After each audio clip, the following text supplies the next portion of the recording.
بسته به این که خواسته که ما میخوایم براش برنامه ریزی انجام بدیم هدف هست یا ارزش، ما دو مسیر یا دو الگوریتم متفاوت داریم. اول میریم سراغ حالتی که اون خواسته مد نظر ما یک هدف هست. خب ما یک هدف داریم، باید بیایم و طبق یک فرایند که قدم بندی هست اون هدف رو به قدم هایی که باید انجام بدیم تا به اون هدف برسیم تقسیم بندی میکنیم و تکه تکه میکنیم. بعد از اینکه این کار رو کردیم، طی یک فرایند دیگه که جلسه بندی هست و حالا در مثال جلوتر میبینید، این هر قدم رو به یک کار بدون الگو تبدیل میکنیم. بعد هر کار بدون الگو رو طبق یک فرایند که الگو بندی هست به کار با الگو تبدیل میکنیم. برای هر قدم باید این فرایند رو تکرار بکنیم. یعنی همونطور که طبق تصویر میبینید، ما وقتی که قدم های یک هدف رو طبق فرایند قدم بندی مشخص کردیم، برای هر قدم فرایند جلسه بندی و الگو بندی رو انجام میدیم. خب این الگوریتمی هست که ما میتونیم هر هدفمون رو تبدیل بکنیم به یک کار با الگو و در برنامه‌مون ثبت بکنیم و انجام بدیم. اما این تمام الگوریتم برنامه ریزی رانیتار نیست. همونطور که میبینید همه چیز بر اساس هدف‌ها هستن، اما هدف‌های ما که خود به خود تعیین نمیشن.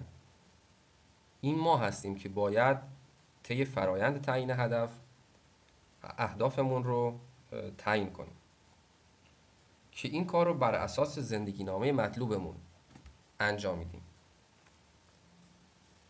چیزی که اینجا ما با عنوان زندگی نامه ازش یاد میکنیم در واقع اون داستان زندگی هست که ما دوست داریم در طول عمرمون برامون اتفاق بیفته. البته خب یه چیزایی توی دست ماست و یه سری چیزایی هم در کنترل ما نیست توی زندگی. اما به هر حال ما میایم طبق یک سری اصول و تکنیک مخصوص قوه تخیل و تجسممون رو به کار میگیریم و اون زندگی که میخوایم داشته باشیم رو تصور میکنیم و مینویسیمش، که این کار فرایند تعیین زندگی نامه است و ما طی این فرایند زندگی نامه‌مون رو تعیین میکنیم و ثبت میکنیم و از دل زندگی نامه اهدافمون رو میکشیم بیرون. حالا این هنوز هم پایان کار نیست. ما باید فرایند تعیین زندگی نامه رو بر اساس نگرش ها و باورهای واقعی خودمون و با دلایل محکمی انجام بدیم و با تکیه بر اونها بیایم و زندگی ناممون رو تجسم بکنیم.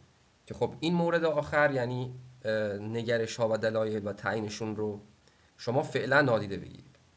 حالا این الگوریتم رو به صورت کامل با ذکر یک مثال میخوایم بررسی بکنیم. فرض کنید آقای X یا خانم Y یه هدفی تعیین کرد. مثلا میخواهم زبان انگلیسی را یاد بگیرم. حالا باید بیاد و این هدف رو قدم بندی بکنه.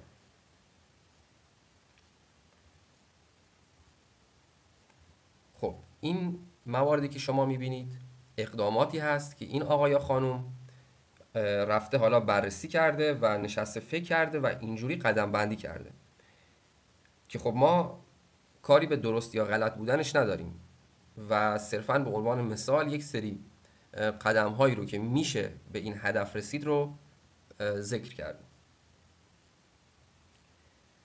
حالا باید برای هر قدم جلسه بندی و الگو بندی رو انجام بده.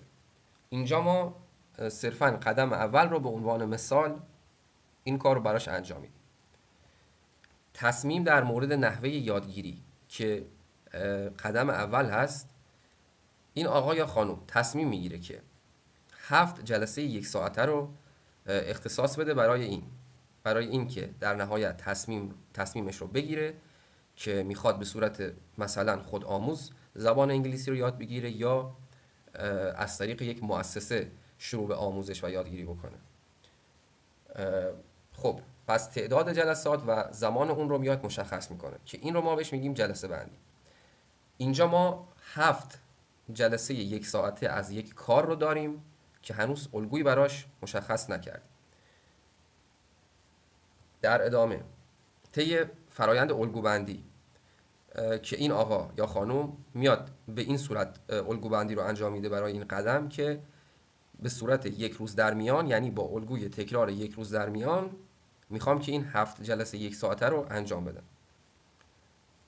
خب بنابراین بعد از الگوبندی ما 7 کار داریم. اینجوری میتونیم بگیم که 7 کار داریم که هر کار 1 ساعت قرار زمان ببره به صورت پیش‌فرض و به صورت یک روز در میان ما میخوایم اینها رو انجام بدیم. بنابراین تنها کاری که دیگه اینجا باید بکنیم اینه که بریم این کارها رو با همین الگوی تکرار وارد برنامه جاری یا برنامه روزانمون بکنیم. اما گفتیم که فرض کنید که این هدف رو این آقا یا خانم تعیین کرده. اما بر چه اساسی تعیین کرده؟ اگر بر اساس الگوریتم برنامه‌ریزی راینیتار تعیین کرده باشه، 2 مورد دیگه هم قبل از هدف باید وجود داشته باشه که همینطور که با هم می‌بینیم این 2 مورد عبارتند از پروژه و نگرش‌ها و دلایل. پروژه در واقع چیزی هست که از دل زندگی نامه فرد میکشه بیرون و بر اساس اون هدفش رو تعیین میکنه. مثلا فرض کنید که توی زندگی نامه این آقا یا خانم یه جایی توی زندگی نامش ذکر کرده که دوست داره یا لازمه که زبان انگلیسی رو یاد بگیره تا حالا یک کاری رو بتونه انجام بده، یا برای اینکه فلان کار رو انجام بده باید زبان انگلیسی رو یاد بگیره. خب از دل این عباراتی که حالا با لحن خودش و با جملاتی که سلیقه خودش هست نوشته، این عبارت رو میتونه بیرون بیاره که یادگیری زبان انگلیسی. این یه پروژه است و از دل این پروژه باید با شکل و فرمت هدف که در واقع واژه میخواهم در ابتدای جمله هست و بعد باید حالا همونطور که میبینید متن جمله بیاد، اون رو میتونه از این عبارت پروژه بکشه بیرون. حالا وقتی که فرد زندگی نامش رو مینویسه، به صورت ناخودآگاه داره با توجه به اون ارزش ها و نگرش های زندگیش اون زندگی نامه رو برای خودش تعیین میکنه. اما اینجا باید دونه بدونه برای هر پروژه بیاد بررسی بکنه و ببینه که نگرش ها و دلایلی که واقعا میخواد که این کار رو انجام بده چیا هستن. اون موقع است که برای بعضی از پروژه ها میبینیم که ما دلایل به اندازه کافی نداریم. حالا اینجا به عنوان مثال صرفا ما چند تا مورد رو آوردیم که همونطور که میبینید چون یک مهارت مهمه یادگیری زبان انگلیسی، چون برای مهاجرت کردن لازمه، به ویژه اگر اون شخص بخواد که مهاجرت بکنه، و چون برای کسب درآمد میشه از این مهارت استفاده کرد بعداً. اینجا یک سری نکات مهم هست توی بخش نگرش ها و دلایل که این رو حالا در جای دیگه‌ای باید بهش به صورت خاص و ویژه بپردازیم. اما فعلا به عنوان یک مثال صرفاً اینها رو ذکر کردیم، این موارد رو که ببینید که به چه صورت باید باشه.